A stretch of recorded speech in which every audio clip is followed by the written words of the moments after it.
君と夏の終わり将来の夢大きな希望を忘れない10年後の8月まで Welcome, today I will be reviewing Anohana the movie.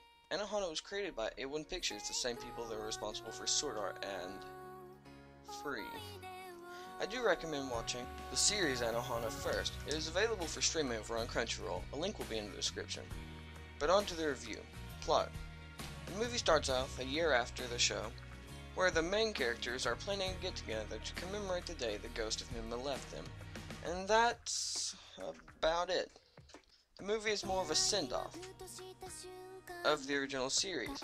Nothing's really solved, and there's nothing really new. Most of the movie is actually flashbacks. Don't get me wrong, it serves its purpose, and it's fairly interesting, with some scenes that show a different perspective than the original.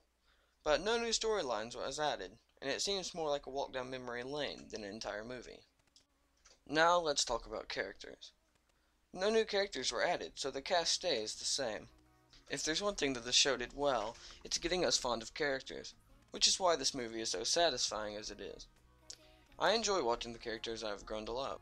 After a series is over, the relationship you have formed with characters is severed, because that's the last you ever see of them.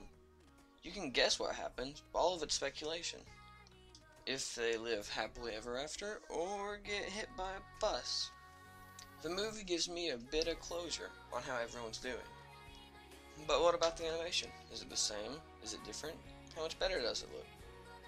Throughout the show, most of it is flashbacks, as I said earlier. But from the Blu-ray 1080p release, you can tell a noticeable difference than it looked on Crunchyroll's 480p. The show has always looked beautiful, with stunning backgrounds and solid animation. But with the new upgrade to the 1080p, you can tell a lot more of the small details. Like before, when Mima started disappearing, and all I saw was a little bit of gray on her hand, but in the newer version, you can actually tell that she's becoming see-through. It's hard to give this movie a rating because of the mark the show left on me. Overall, it served as more of a recap, like if you wanted to rewatch the show but didn't have the time. But, not knowing the nature of the movie, I rewatched the entire show before I watched it, thinking it'd help me keep up with the movie. I found myself wanting to skip through the longer flashbacks in the movie as a result. So, pushing my bias to the side, let's rate the movie. For the plot, I give it a 5.3. For there not being much of one. For characters, I give it a nice 8.5. And animation with an 8.2. With an overall score of 7.4.